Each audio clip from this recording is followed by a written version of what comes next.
Hi guys, Andy here. I've reviewed a few iPega game controllers over the years and generally I've quite liked them.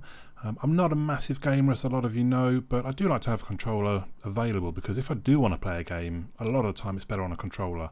Almost every game is really. Inside the box itself we can see there's some little sort of adjusters to let you use it with a Nintendo Switch, and there's a micro USB cable. Then we've got the actual instructions, and we can see here all the different buttons and a little bit about what they do and some instructions on how to pair up. So it talks about some software called Game Center there. Don't worry, you don't need that. Here is the actual controller then. So it's quite large. We can see on the left hand side we've got a D-pad as well as a springy controller that you can actually press down, and I do hear it click, so I don't know if that's actually a button or not.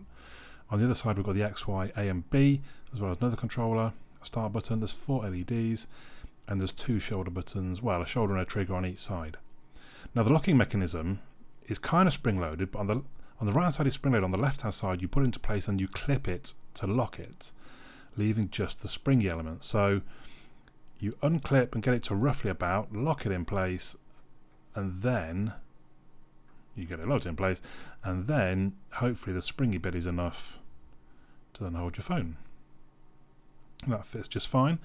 Now, as you can see, it's quite a bit of space under my phone, as in you can fit much bigger things in there. So let's have a go with an iPad.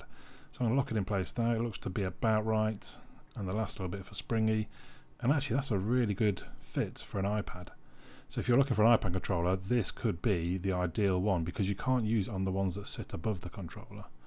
Now, I'd missed this initially. I've thought for about half an hour it wasn't working. Make sure you're in gamepad mode when you've paired to your phone. So we're ready to go. Let's just make sure it's charged up.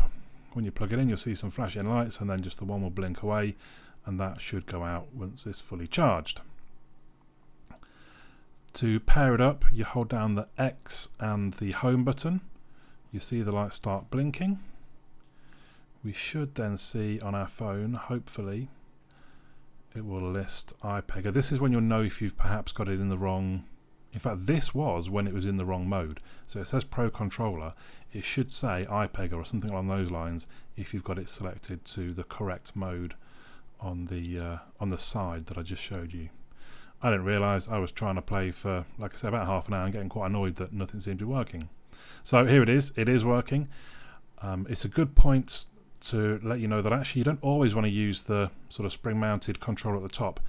It didn't work that well with R-Type, for example. Sometimes I was moving it in positions and nothing was registering. But with the D-pad, it all seemed to work perfectly. Basically, you could use one of the buttons to shoot the nose thing out in front. Look, there we go. This is actually the best I've ever done. I often use this game just to kind of demo controllers, and I hardly ever complete the end boss. Oh, and I still didn't. Never mind. I'd gone for ages in that one, got ages and ages. I thought I was doing so well. Then we're moving on to Xenowork.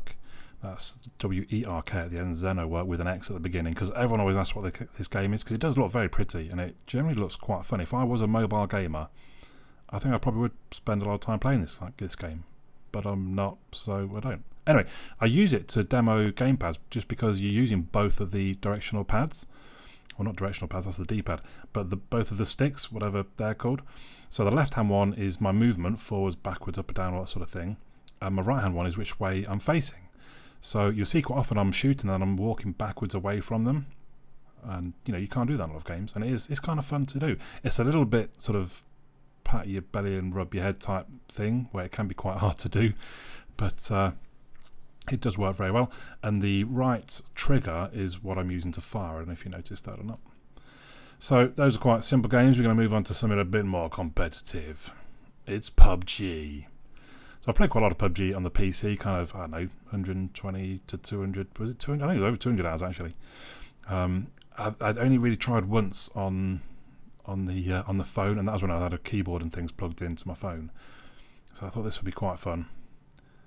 And it's a little bit tricky. I like that the controllers, they allow you to do those small moves like you saw there. I was just gradually bringing my crosshair. I'm not the sharpest and swiftest.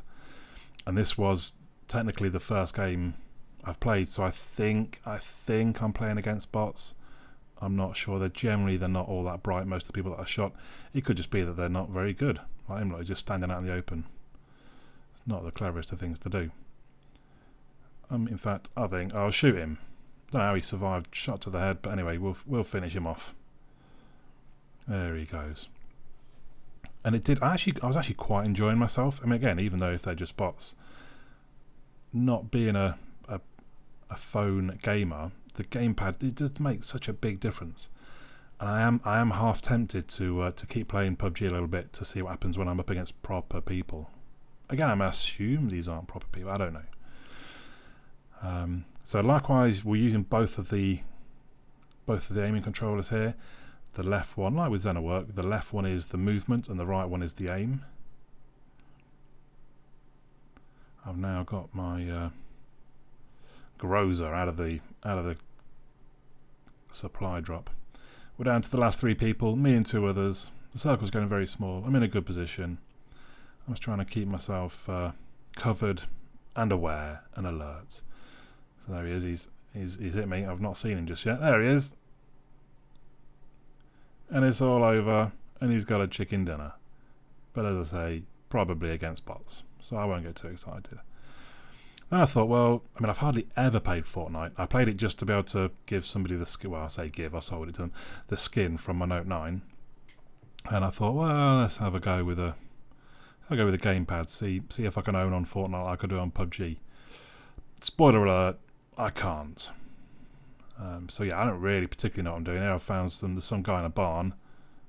I have got a gun though, so I'm going to shoot at the bleeder. It's got some kind of auto shot. I just need to aim at him apparently. He's built a wall. What is that about? He built a wall in front of me. Great. Yeah, I've got some kind of auto aim on that's supposed to just shoot. When you have your crosshair on somebody, it shoots for you, which seems a little bit of a cheat, but never mind. So he's gone upstairs somewhere. Well, I say auto shoot, so he's up there. Look, I'm pointing at him. He doesn't shoot. So actually, this is all manual stuff. This is, look.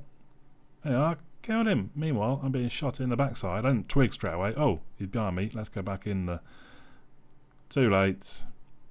I've been shot by Yazan something or other.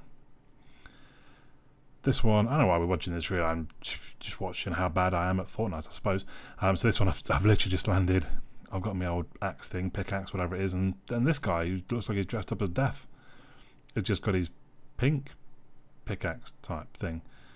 Now I don't know if he might have a gamepad as well. That's one thing I'm thinking when I'm playing this. A lot of these people are so serious about the game. You have to think they're not just playing using their thumbs on the screen. But I feel like I'm doing alright. He seems like he's a bit cautious. I don't know if I can see his health anyway. I don't think so. But I'm thinking, yeah, I've got him on the run. If he tries to run and it looks like he has some kind of lag or whatever, or he could quit out due to the humiliation of dying to me. But, you know, very shortly afterwards again, boink, there you go, I'm dead. But, to be fair, the gamepad, now I should point out actually this is done using extra software, Octopus. I have got a video on how to play with the gamepad. You probably want to go and have a look at that if you actually want to play Fortnite with it. Now, one thing to notice, the home button does seem to operate as a home button, so you hold it down to turn it off, but you can just press it to trigger Google Assistant, which confused me a little bit initially. Possibly the only negative, aside from kind of the size of it, is the lack of decent sort of rubber spongy padding. Now, it's slightly rubberized, it's slightly textured to give the phone a bit of grip while it's in there, but if that was a sort of a thicker, spongier padding that gave a bit more, I would feel more comfortable about my phone being held in place. So that's probably the only negative. And like I say, it is a big device, so a lot of gamepads are, you know, half the size of this really. You can stick them into your bag a lot easier. So a little bit of a negative. But generally, I really like it. I do prefer this holding position to the gamepads that hold the phone above the gamepad, which I've reviewed in the past. So I would say generally, highly recommended. As I say, it's about £25 on Amazon. I'll leave the link in the video description. If you're going to buy one, if you're going to try one, please do use my link because it gives me a few extra pennies from Amazon. I'd much appreciate it. In the meantime, let me know your thoughts in the comments down below. But for now, my name's Andy, and I'll catch you all again soon.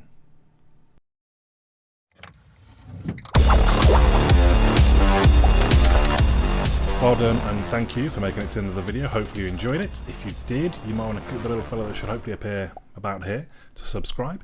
You may also want to check out some of my other videos, which are going to appear somewhere there.